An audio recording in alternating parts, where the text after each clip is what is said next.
किसान है, जो सब्जी वाला है, जो ठेला वाला है, जो हम तक वो पहुंचाया फल वाला है, वो मेरे लिए डीएम साहब से ज्यादा सफल है और मेरे लिए पीएम से ज्यादा मायने हैं। मेरे हिसाब से अब शाहरुख खान से ज्यादा हैंडसम है और एक्टिंग भी आती होगी। अगर पत्रकारिता कर रहे हैं तो कलाकार भी हैं आप, मैं जानता हूँ, लेकिन आप शाहरुख खान भी लालू यादव है तो आप 9वीं फेल करके भी डिप्टी सीएम बनिएगा, नेता प्रतिपक्ष रहिएगा, पर्यावरण मंत्री बनिएगा, विधायक बनिएगा। और आपके पिताजी अगर एक आम किसान है तो हिंदुस्तान में सबसे ज्यादा मेरिट से पीएचडी करने के बावजूद भी आप पर 26 बार हमला होने के बावजूद भी आप एक मामूली सांसद भी नहीं बनिएगा। कन्हैया कुमार की तरफ मेरिट 10 तारीख ले लेलन, इतना पैसा ले लेलन, तो बस में जाएंगे तो पैसा लेंगे, अपना पैसा ले लेना, फलाओ की रकम दे। 20 किलोमीटर नॉर्मल चलना होता है, 20 किलोमीटर से ज्यादा चलने का कैलोरी दिमाग में खपा।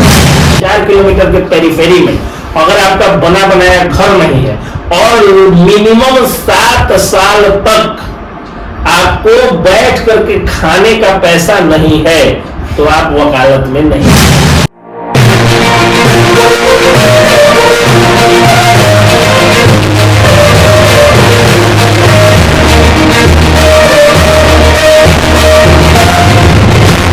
दोस्तों, आज मेरे साथ जो है बिहार के जाने माने और प्रचलित वकील एडवोकेट एसके पंकज जी हैं और स्वागत सर आपका। राज पांडे जी, और आज आप आए हुए हैं और आकर के मेरा इंटरव्यू ले रहे हैं। और दूसरी बात कि मैं एक अधिवक्ता हूँ, एक आम अधिवक्ता हूँ, ना कोई जाना माना हूँ, ना कोई बड़ा हूँ। आप लोगों का प्यार है, सम्मान है कि आप लोग मुझे थोड़ा सा बढ़ा चढ़ा कर देते हैं, लेकिन मैं मानता हूँ कि जो आप लोग मेरे लिए हैं, मेरे लिए आप लोग सम्मानित हैं।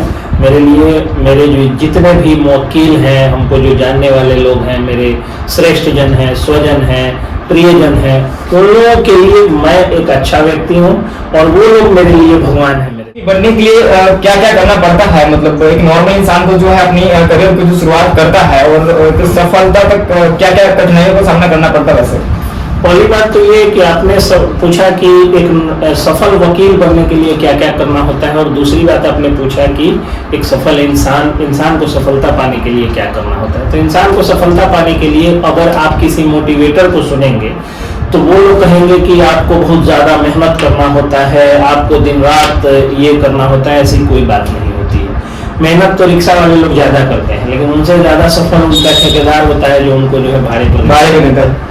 तो कहने का मतलब ये है कि सिर्फ मेहनत से कुछ नहीं होता है, आपके माता पिता का जो पुण्य कर्म है वो भी आप पर आता है। और दूसरी चीज क्या है कि आप हमेशा सफलता का, अगर आम इंसान के लिए कोई हमको पूछे कि सफलता का क्या मूल मंत्र है, तो तुलसीदास जी ने परिहित सरिस कोई पुण्य न भाई पर पिरासम नहीं अधमाई। तो दूसरों का हित करते रहिए, यही आपकी सफलता का कारण बन जाएगा। Daily make a new friends, but don't forget the old because new is silver and old is gold. तो बस यही है कि आप रोज एक नया मित्र बनाइए, लेकिन पुराने को मत खोलिए, पुराने को गोल्ड मानिए और नए को सिल्वर मानिए। यही आपकी सफलता का राज हो सकता है। लोग क्या करते हैं कि या तो नए मित्र ही नहीं बनाते हैं, नए रोज दुश्मन बनाते हैं, और नहीं तो अगर नया मित्र बना तो पुराने को भूल जाते हैं। तो भाई चांदी तो आपको मिल जाएगा, सोना नहीं मिलेगा। तो अगर आप सोना चांदी दोनों चाहते हैं तो पुराने मित्रों को याद रखिए और नए मित्रों को रोज बनाते रहिए, रोज नया नया दोस्त बनाइए। जाहिर सी बात है, जब आप दोस्त बनाइएगा तो आपके पास सोना होगा, चांदी होगा। जब ये होगा यानी आपका विकास होगा तो आपके दुश्मन भी होंगे। तो आपके दुश्मनों की संख्या हमेशा दोस्तों से कम हो, यही आपकी सफलता का कारण बनता है एक नॉर्मल इंसान के लिए। आपने जो सवाल पूछा था एक अच्छा वकील बनने के लिए क्या करना होता है, तो देखिए एक अच्छा वकील बनने के लिए 2-3 चीजें जो बहुत ज्यादा बेसिक चीजें हैं, 5 पॉइंट में डील कर देता हूं एक अच्छा वकील बनने के लिए। पहला जो पॉइंट होता है वो होता है आपका व्यक्तिगत मेरिट होना चाहिए, आपकी भाषाई क्षमता काफी अच्छी होनी चाहिए, आपकी इंग्लिश काफी अच्छी होनी चाहिए, आपकी हिंदी काफी अच्छी होनी चाहिए, आपका प्रोनाउंसिएशन अच्छा होना चाहिए। आप जब बोले तो लोगों को सुने, लोग समझे, और लोग जब समझेंगे सुनेंगे तो ही आपको जो है वो तो जज साहब भी सुनेंगे, तो आपके जो मतलब हाकिम लोग होंगे वो भी सुनेंगे। तो ये जब आपको हो जाएगा। तो पहला पॉइंट आपका व्यक्तिगत टैलेंट, व्यक्तिगत पर्सनालिटी और व्यक्तिगत कम्युनिकेशन स्किल, आपका जो लैंग्वेज है वो एक पॉइंट ये हुआ। दूसरा पॉइंट जो है वो ये होता है कि आप में बहुत ज्यादा मेहनत करने की हिम्मत होनी चाहिए। 20 किलोमीटर नॉर्मल चलना होता है कचहरी में, जिसे जिसे सीट से लेकर के और 4 मंजिली बिल्डिंग जो होती है उस बिल्डिंग का फासला लगभग आधा किलोमीटर का होता है, और उसमें आपको जोड़ लीजिए कि कम से कम 10 बार जाना है, और जब 4 मंजिल पर चढ़ना है उसमें कम से कम 10 बार।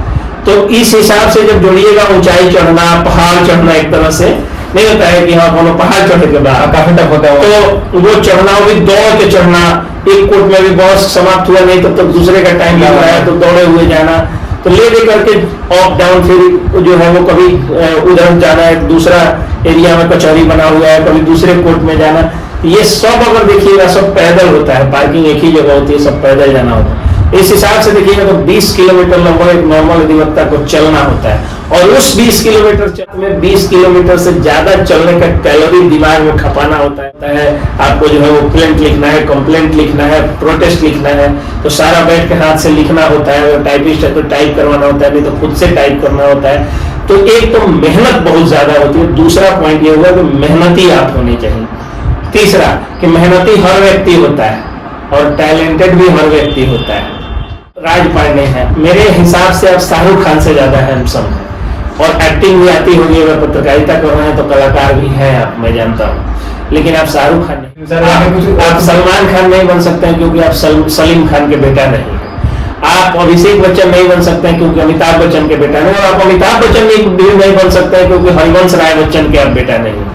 तो जो एक मिनिमम क्राइटेरिया क्या होता है, जो कुछ लोगों को विवादित लग सकता है, पहले होता था कि पूत सपूत का धन संचय, पूत कपूत तो का धन संचय, और थोड़ा इसका उल्टा हो गया है कि बाप सुबाप तो का धन संचय, बाप कुबाप तो का धन संचय। पिताजी लालू यादव है तो आप 9वीं फेल करके भी डिप्टी सीएम बनिएगा, नेता प्रतिपक्ष रहिएगा, पर्यावरण मंत्री बनिएगा, विधायक बनिएगा, और आपके पिताजी अगर एक आम किसान है तो हिंदुस्तान में सबसे ज्यादा मेरिट से पीएचडी करने के बावजूद भी, आप पर 26 बार हमला होने के बावजूद भी आप एक मामूली सांसद भी नहीं बनिएगा, कन्हैया कुमार की तरफ मेरिट रख। तो वकालत में ये एक बहुत बड़ा डार्क साइड है। मैं ये सलाह देता हूं कि सभी युवाओं को, अगर आपके पास जिस जिला न्यायालय में या जिस हाईकोर्ट में अगर आपको प्रैक्टिस करनी है और वहां पर अगर आपके पास जमीन नहीं है, अगर आप जिला मुख्यालय में, जैसे सपोज करिए मोतिहारी में प्रैक्टिस करना है, बेतिया में प्रैक्टिस करना है, 4 किलोमीटर के पेरिफेरी में अगर आपका बना बनाया घर नहीं है और मिनिमम 7 साल तक आपको बैठ करके खाने का पैसा नहीं है, तो आप वकालत में नहीं आइए। शुरू में क्लाइंट्स आप पर विश्वास नहीं जमाते, आपका जब काम खिलता है, नाम खिलता है, सीनियर अच्छे होते हैं, तब जाकर के आप सफल होते हैं। हमारी अगर आप सफल मानते हैं, हालांकि मैं मानता हूं कि सभी अधिवक्ता सफल है, हर व्यक्ति अपने जीवन में सफल होता है। मेरे हिसाब से सबसे ज्यादा सफल तो वो टेम्पो वाला होता है जो हमको रात को अगर बाईपास पर मैं उतरता हूं और घर पे अगर ड्राइवर मौजूद नहीं है, या भाई अगर जो है वो ऑपरेशन करने निकले हुए हैं, वो ओटी टेक्नीशियन है, ऑपरेशन करने निकले होते हैं, तो वो बेचारा मात्र 50 रुपये लेकर के और मुझे अपने गंतव्य स्थान पर पहुंचा देता है। हमको कुत्तों से बचाता है जो स्ट्रे डॉग्स होते हैं, हमको जो है वो कई तरह की समस्याओं से, बारिश से, ठंडी से बचाते हुए ले करके सेफ उतार देता है। तो उससे ज्यादा सफल और समाज में उससे ज्यादा नाम करने वाला, कुल खानदान का और गांव जिले का नाम रोशन करने वाला उस टेम्पो वाले से ज्यादा मैं किसी को नहीं बनता। आज मैं आपके पास बैठने के पहले जो मैं कीवी का, चुकंदर का, वो सहजन जो होता है, मोरिंगा का, चुकंदर का, आपको ये ऑरेंज का, फिर उसमें लहसुन डाल करके, अदरक डाल करके जो मैंने जूस पिया है, जिससे मैं एनर्जेटिक फील करता हूँ, जिससे मेरा एजिंग नहीं दिखता है। आज 8 जूनियर्स मेरे अंदर काम कर रहे हैं, लेकिन फिर भी मुझे देख करके लगता है कि मैं खुद ही कम उम्र का हूँ। तो वो मुझे शक्ति देने वाला सब्जी वाला है, जो ठेला वाला है, जो हम तक वो पहुंचाया, फल वाला है, वो मेरे लिए डीएम साहब से ज्यादा सफल है और मेरे लिए पीएम से ज्यादा प्रतिष्ठा। का जो सवाल है कि सफल अधिवक्ता कैसे बना जाता है, हर अधिवक्ता सफल होता है, लेकिन अगर सफलता में सबसे पहले आपके गुरु का योगदान होता है। मेरे गुरुजी ने मुझे हाथ पकड़ा और कहा कि 90 दिनों में आपको सारा प्रोसेस मैं सिखा दूंगा। उन्होंने सिखा भी दिया।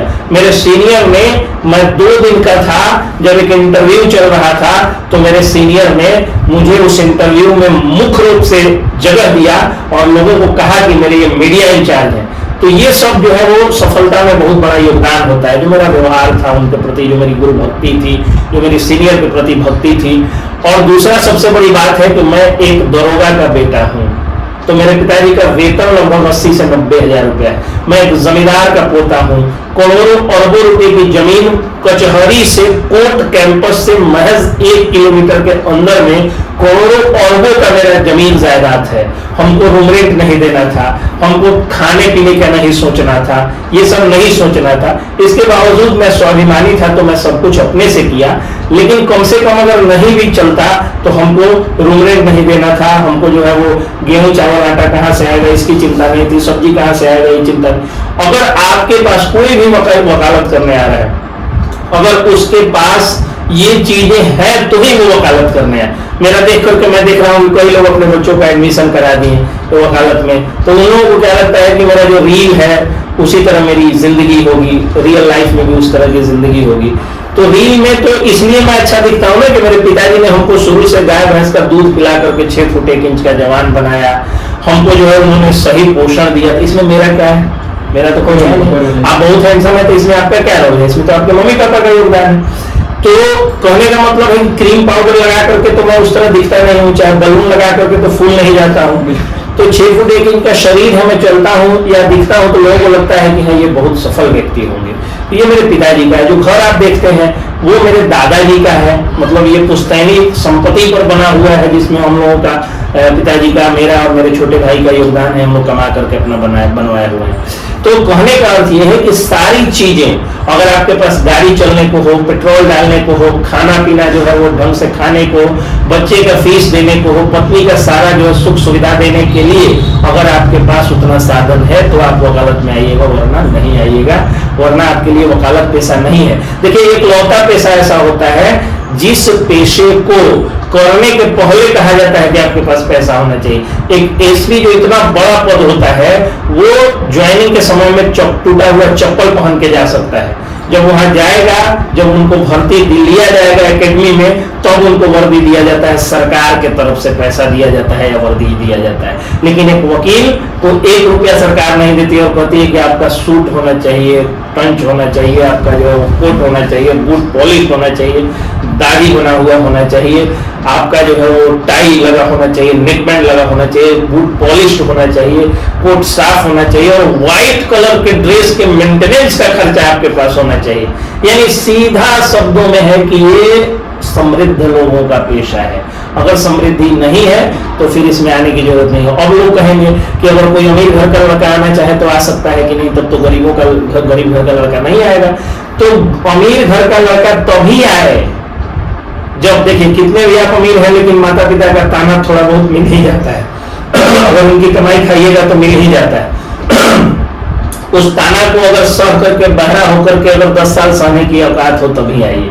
और तीसरी बात कि अगर आप गरीब हैं तो आप मान के चलिए कि वकालत के पेशे में 16 घंटा मेहनत करना होता है। तो 16 घंटा में से जो बचा उतना ही सोना होता है, उसमें 2 घंटा आपको और लेके आना होगा कि आप एक पार्ट टाइम कोई जॉब, ट्यूशन वगैरह पढ़ाएं और आकर के 10 साल 8 साल मतलब इसमें जीवित रह जाए, सर्वाइव करें, उसके बाद आगे। तो सर आपके पास में जैसे कि एडवोकेट जो आपका जर्नी रहा है, तो उस केस, इस जर्नी में जो आपको कुछ वैसा मतलब टफ केस मिला होगा जहां पे आपको लगा हो कि गिव अप, इसको ना गिव अप कर देना चाहिए, और फिर भी आपने उस केस को गिव अप नहीं किए हो और उसके बाद भी आप उस केस में जो है आपकी जीत हुई हो, तो फिर वैसा कोई आपके साथ ऐसा केस? बहुत सारा। इसमें जब मैं नया आया था तो मेरे पास बहुत सारे चैलेंजेस थे, क्योंकि जनता ने मुझ पर बहुत ज्यादा भरोसा जमाया। क्योंकि मैं 20 से 22 सालों तक पत्रकारिता और शिक्षण के पेशे से आया था। मैं टीचर नहीं था, टीचर्स का टीचर था। मैं सीटेट का बैच चलाता था, 300-300 बच्चा एक बैच में पढ़ता था। मेरा पढ़ाया हुआ एक साल में जो है वो चेला लोग 200 जो है वो सीटेट पास करता था। आज मेरे जिले और अगल बगल के बहुत सारे जिले के प्रत्येक स्कूल में एक सरकारी शिक्षक मेरा पढ़ाया हुआ मेरा विद्यार्थी आपको मिल जाएगा। तो इतना जो समाज की मैंने सेवा की थी, गांव में बैठे हुए गरीब लड़की लोग मात्र 500 रुपए का ऑनलाइन कोर्स देकर के वो लोग सीटेट कर गया और जो है उन लोगों की नौकरी हो गई। तो ये मैं करता था, तो मेरे ऊपर समाज में भरोसा भी जताया। तो जैसे ही मैं वकील बना और इस चीज का अनाउंसमेंट किया कि बहुत बड़ी मात्रा में मेरे पास केस आने लगा, तो केस आने लगा तो जाहिर सी बात है कि शुरू शुरू में अनुभव की कमी होती होगी। तो मैं गिव अप नहीं करता था, क्योंकि मेरे सीनियर का मेरे ऊपर आशीर्वाद था, गुरु का आशीर्वाद था। तो मैं सीनियर से सलाह लेता था, जहां लगता था कि उनसे बहस कराना चाहिए वहां मैं कराता था, और करा करके और तब जाकर के मैं उन चीजों को उस तरह से टैकल करता था। मतलब गुरु के आशीर्वाद से मुझे कभी गिव अप नहीं करना पड़ा। हाँ, मैंने मर्जी से 2 से 3 केस मैंने गिव अप किया होगा, जिसमें एक मामला था कि एक लड़का अपनी चचेरी बहन से शादी कर लिया था और वो चाहता था कि मैं उसका घर बसा दूं और उसको जो है वो कुछ ना हो। तो मैंने कहा कि नहीं, ये आपने अनैतिक काम किया है। आप एक हिंदू हैं और चचेरी में मेरी फुफेरी बहन को खास करके चचेरी बहन को अगर आप पत्नी बनाने का सोच रहे हैं तो इतना बड़ा पाप हमसे नहीं होगा। और एक केस मैंने गिव अप किया था जिसमें मेरे एक गुरु के ऊपर, गुरु का एक केस था, जो पत्रकारिता वाले गुरु जी हैं उनके ऊपर एक केस था और वो अपोजिट पार्टी मेरे पास आया था।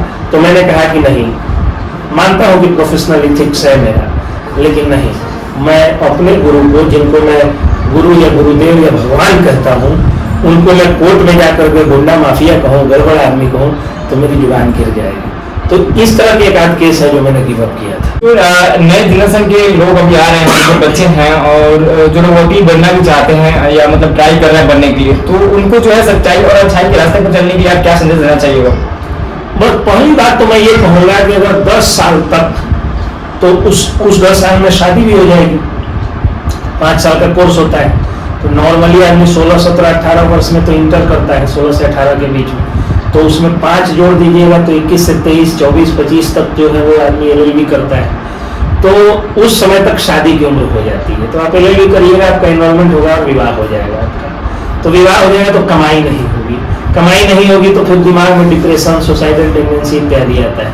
और कितने भी आपके पिताजी समृद्ध है तो क्या है, लेकिन आपको थोड़ा बहुत जो है वो स्वाभिमान होगा। जो पत्नी का इंटरनल चीज होता है वो तो जाके नहीं मांगेगा कि इन चीजों के लिए आप पैसा दे दीजिए, और शुरू में पैसा आपको आएगा नहीं, जो पैसा आएगा वो आपके पेट्रोल में चला जाएगा। तो अगर आपके पास रहने को रूम रेंट है, अगर एक आय का अलग से साधन हो चुका है पहले से, जो आपके घर का कोई परिवार का सदस्य कमा रहा हो, या पिताजी आपके बहुत ज्यादा एकदम ब्लाइंड लवर है आपके कि भाई किसी भी कीमत पर मैं आपको, अपने बेटा को जो है वो पैसा दूंगा और सब कुछ करूंगा, तो इन परिस्थितियों में ही आपको आना चाहिए। पहली बात ये, यानी आपकी समृद्धि हो तो आइए। दूसरी चीज कि आइए तो खूब मेहनत करिए, पगला जाइए एकदम वकालत के पीछे। मेरा क्या है, मैं पगलाया हुआ रहता हूँ इसके पीछे। Every single client matters for me.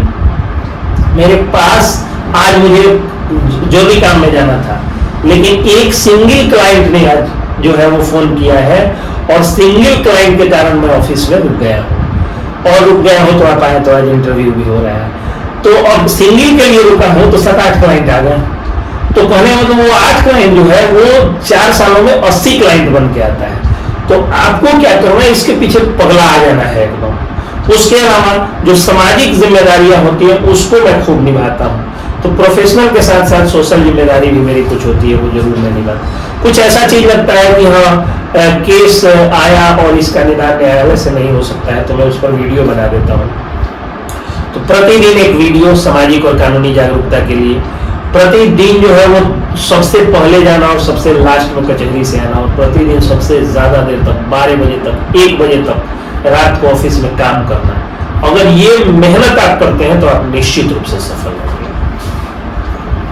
Sir, आपका जो प्रोफेशन है एक एडवोकेट का, तो आपने एडवोकेटिंग क्यों बना? मतलब कि ऐसे प्रोफेशन तो काफी सारी हैं, मतलब जैसे कि आप बोले कि एक टीचर भी थे जो जिसमें मतलब कि सीटेट की स्टडी कराते थे, कोचिंग कराते थे वहाँ पे, तो फिर सीटेट भी कराते थे। आप ये बोलिए कि आपका प्रोफेशन एक और था जो जर्नलिज्म था, मतलब था, तो आप 2 प्रोफेशन को छोड़ के आप वकील ही क्यों मतलब कि सिलेक्ट करें? नहीं, पहली बात तो ये है कि हर व्यक्ति को जीवन में 2-3 प्रोफेशन जरूर रखना चाहिए। उससे आप हर प्रोफेशन के प्रति ईमानदार बनेंगे। जैसे पत्रकारिता आप कर रहे हैं, अगर सिर्फ पत्रकारिता ही करिएगा तो आप लोगों से पैसा लेने लगिएगा, और पत्रकारिता के साथ साथ अगर कोई और पेशा भी होगा तो उससे आपको पैसा आएगा, तो पत्रकारिता आप ईमानदारी से करने लगिएगा। तो एक तो मैं मानता हूँ कि हर आदमी को 2-3 पेशा करना चाहिए।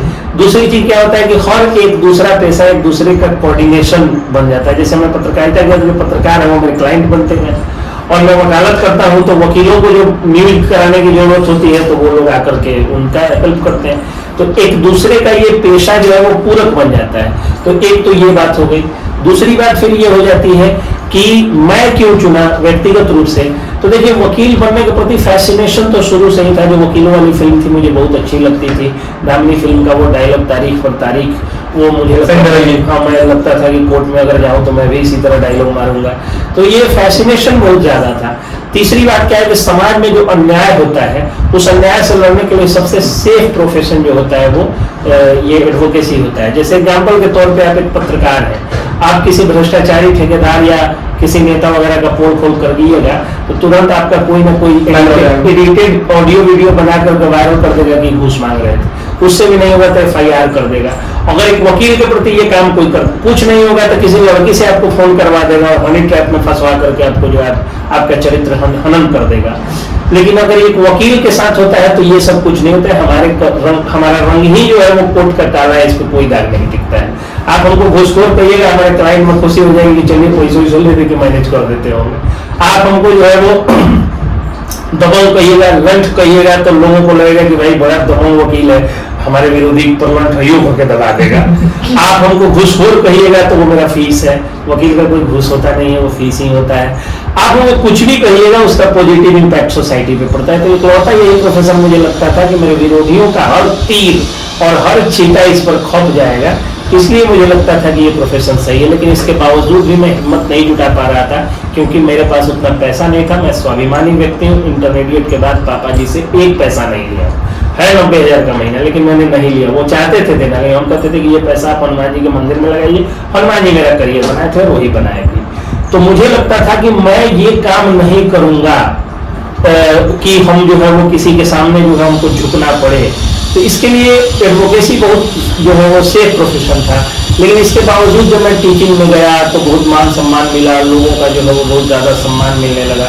थोड़ा उधर माया मोह में मैं फंसा रह गया।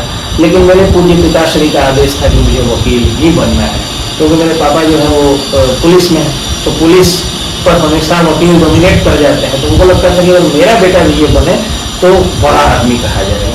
तो पापा जी का सपना पूरा करने के लिए मैंने सोचा कि चलो अब 5 साल अगर गरीबी झेलनी भी होगी तो मैं झेल लूंगा, और गया। लेकिन पापा का आशीर्वाद, उनका आदेश, बजरंगबली की कृपा और मेरे पिताजी का जो बजरंग बीमा में इन्वेस्टेड पैसा था, वो बजरंग बीमा की राशि जो उनके आशीर्वाद के रूप में मिली, जिसके कारण मुझे कभी पैसे की भी दिक्कत नहीं हुई।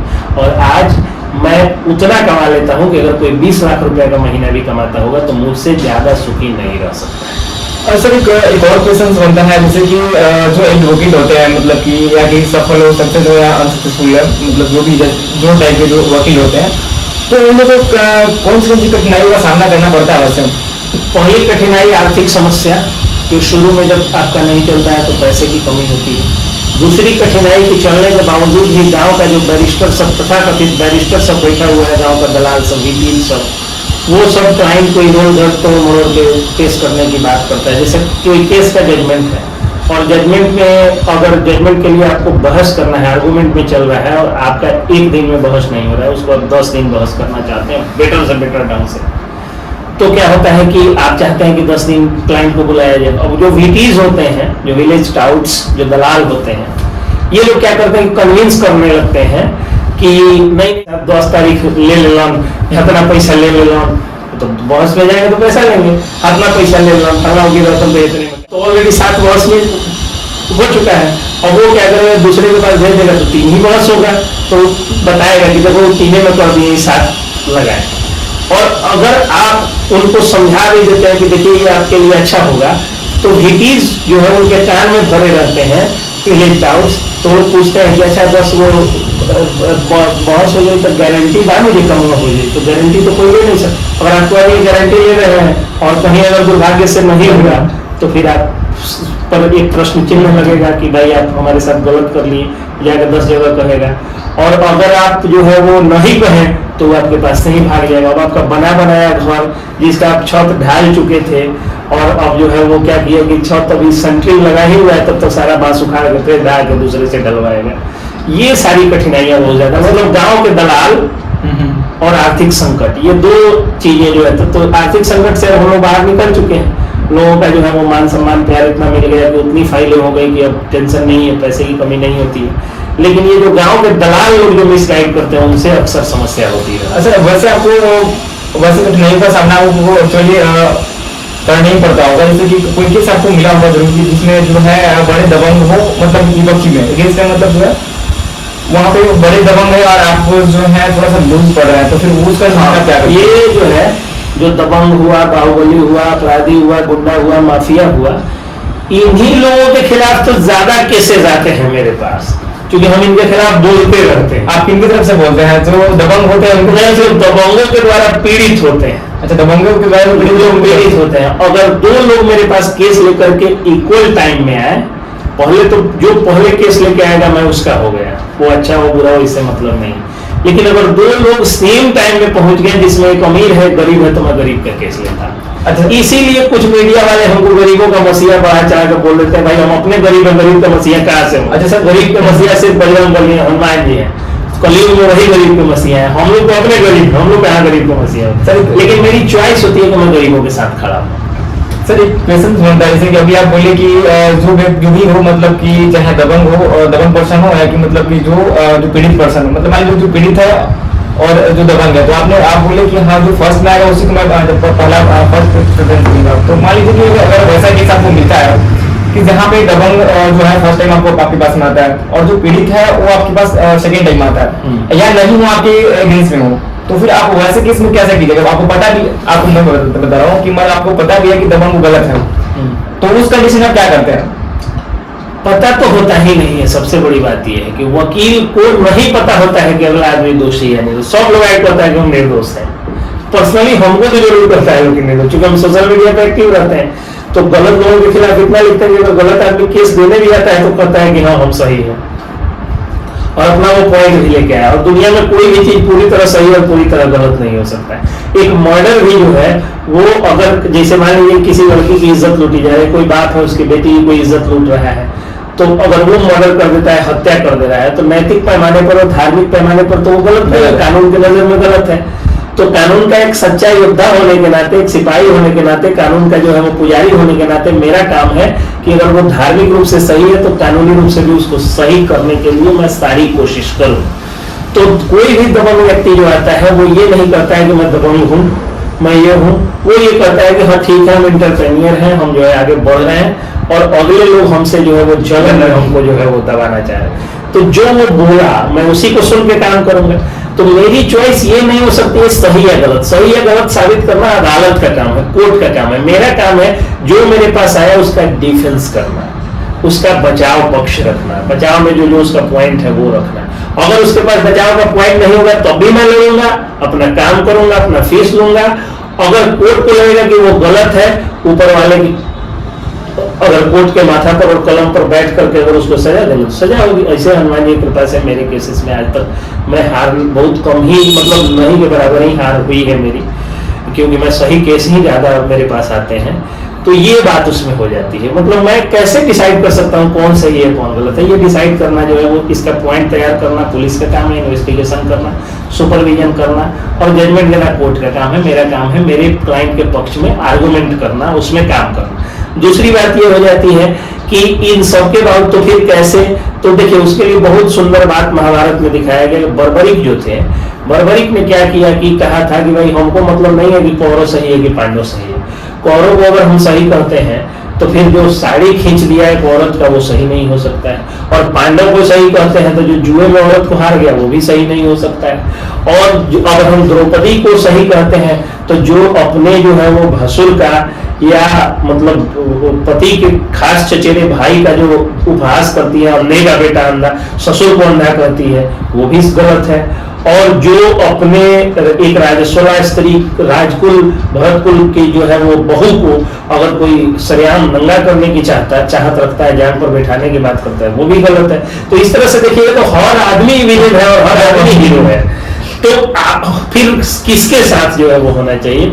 तो बस सबल और निर्बल में से दोनों अगर आ जाए तो आप निर्बल के साथ रहिए, आप कमजोर के साथ रहिए। इसीलिए जब 99 भाई मारे गए थे तो बर्बरिक चला कि अब तो 5 बच गए, इधर एक के बचा है, तो वो या शायद एक नहीं भी बचा था, मतलब उनकी संख्या कम हो गई थी। तो वो चला कि भाई हम एक के बाण में खत्म कर देंगे, सारा पांडवों की सेना को खत्म कर देंगे।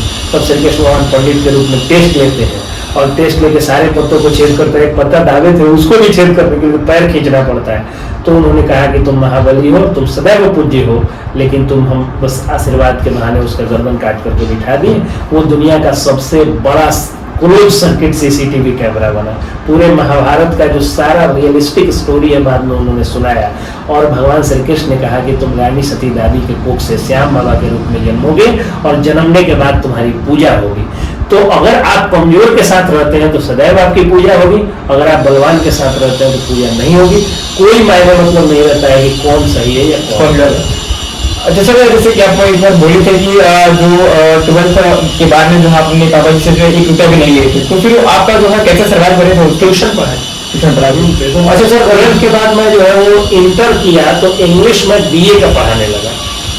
उस समय हमारी विशेष कृपा मेरे पापा के आशीर्वाद से पहुंच गई। पापा इधर मंदिर बना रहे थे तो भगवान सोचे कि भाई इसका तो खर्चा कुछ देना होगा, तो ऊपर वाला जो है थोड़ा सा दूसरा वाला एक चीज लगा दिए थे कि बहुत तेजी में फास्ट में काम कर रहा है। तो इसलिए जो है वो मैंने क्या किया कि ट्यूशन पढ़ाया मैंने। अच्छा, जो नए जनरेशन के बच्चे हैं उनको क्या सीख देना चाहिए? वैसे कि जैसे कि आपने बताया कि 12th करके आप जो सेल्फ इंडिपेंडेंट बन गया, तो फिर वैसे बच्चों को क्या होना चाहिए जो लोग सोचते हैं नहीं फैमिली देगी तभी मैं कुछ करूंगा? आप भी धार्मिक बनिए, आध्यात्मिक बनिए, पिता का दुख दर्द का हिस्सेदार बनिए, मेहनत करिए, रोज एक्सरसाइज करिए, खान पान दुरुस्त करिए, नशाखोरी से तौबा करिए, बलवान बनिए, स्वामी विवेकानंद की तरह जो है आप शारीरिक रूप से भी आप हिष्ट पुष्ट बनिए, रोज एक्सरसाइज करिए, रोज मतलब वॉकिंग रनिंग करिए, मन से पढ़िए, दोस्त किताब को बनाइए, दोस्तों के चक्कर में मत बनिए, प्रेम अपने माता पिता से गांव समाज से करिए, किसी लड़की के चक्कर में मत पड़िए। और जहां तक बात लड़की की है और आपके जो उस इमोशनल जो है वो अपीजमेंट की जरूरत है तो आपके माता पिता उसको पूरा करेंगे, वो शादी भी आपकी जो है वो करवाएंगे। आप फिलहाल जो है आप अपने पिता के द्वारा जन्म दिए हुए शेर है या शेरनी है, तो आप किसी के सामने झुके नहीं, गलत के सामने नहीं झुके। आप लड़का है लड़की के पीछे गुलाब लेके भाग रहे हैं, लड़की है लड़के के पीछे जो है वो दीवाना बनी हुई है, तो वो नहीं करिए। आप दीवाना बनिए अपने पढ़ाई के प्रति, अपने शारीरिक मेहनत और फिजिकल एक्सरसाइज के प्रति। तो आप जब शारीरिक और मानसिक रूप से फिट एंड फाइन बनिएगा तो काबिल हो जाइएगा, और काबिल होइएगा तो कामयाब जरूर बनिएगा। चलिए सर, अच्छा व्यूअर को क्या बोलना चाहिए वैसे जो लोग देख रहे हैं? व्यूअर को मैं ये कहूंगा कि राज पांडे जी बहुत अच्छा काम कर रहे हैं यूट्यूब की दुनिया में, फेसबुक की दुनिया में, डिजिटल पत्रकारिता की दुनिया में ये बहुत अच्छा काम कर रहे हैं। ऐसे लोगों की जरूरत है डिजिटल वर्ल्ड में। तो आप लोग ज्यादा से ज्यादा इनके चैनल को सब्सक्राइब करिए, इनके पेज को लाइक करिए, इनको इंस्टाग्राम आदि पर भी फॉलो करिए, इनका जो पर्सनल पेज है उसको भी और जो इनका न्यूज चैनल का पेज है उनको भी, सबको लाइक कर दीजिए, फॉलो कर दीजिए और मेरे इस वीडियो को ज्यादा से ज्यादा शेयर कर दीजिए, क्योंकि मैंने जो बात बोली वो काफी कड़वी है लेकिन सच्ची है। कोई ऐसा व्यक्ति न हो जो मेरा देख करके या किसी बड़े वकील का बड़ा वो घर देख करके और आ जाए वकालत करने और 10 साल में वो डिप्रेशन का शिकार होकर आत्महत्या करने पर मजबूर हो जाए। और कोई व्यक्ति अगर और कोई लड़का अगर सही में एकदम वकील बनने की ठान ही लिया है तो वो मेरे रास्ते पर या जो बड़े सफल लोग हैं उनके रास्ते पर चल करके और तब आगे बढ़े। मेरे रास्ते पर नहीं भी चल सकते हैं, लेकिन जो सफल वकील है उनका फैमिली बैकग्राउंड और उनका पर्सनल जो एक्शन है उसको आप देख करके ही इस सेक्टर में या कोई भी सेक्टर चुनना है तो देखें कि मेरी पारिवारिक सामाजिक ग्रामीण स्थिति उस तरह की है या नहीं है। सपोज करिए कि अगर मुझे मन करता है कॉल सेंटर खोलने का और मैं अगर दिल्ली गुड़गांव नोएडा आदि से नहीं हूँ तो ये सपना थोड़ा सा मुझे दूर मेरे से दूर है। तो अगर मैं मान लीजिए कि अगर पटना में रहता हूँ या मोतिहारी में रहता हूँ, बेतिया में रहता हूँ, तो मैं मॉल खोलने का सपना देखूंगा, चिमनी खोलने का सपना देखूंगा, पेट्रोल पंप खोलने का सपना देखूंगा। मैं कोई मल्टीनेशनल कंपनी लगाने का सपना देखूंगा तो बहुत सारी चुनौतियां आएंगी। अभी राज्य सरकार उस लायक दुरुस्त नहीं हुई है, कानून व्यवस्था उस तरह से दुरुस्त नहीं हुई है। अभी जिस तरह से जो है दनादन गोलियां चल रही हैं, जिस तरह से हत्याओं का दौर फिर से चल चुका है, तो ऐसे में आपको चीजें देखनी होगी कि हमारा सामाजिक और व्यक्तिगत और पारिवारिक परिवेश क्या है और कितना मेहनत से मैं कितना सफल बन सकता हूँ।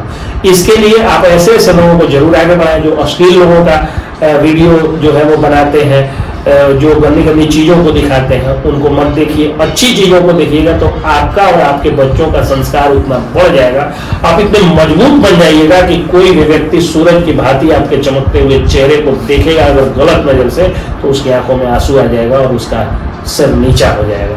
और आप गलत चीजों को देखिएगा तो धीरे धीरे आपका बच्चा जो है वो गलत हो जाएगा और गलत रास्ते पे चला आएगा, तो फिर आप मतलब थूकदार बन जाइएगा, कोई भी आपके मुंह पे थूक के चला जाएगा। सर का जो सोशल मीडिया का जो अकाउंट है उसके बारे में थोड़ा सा मेरा जो सोशल मेरा एडवोकेट एसके पंकज नाम से एक जो है वो फेसबुक पेज है, adv.s.k पंकज लिखिएगा तो आ जाएगा।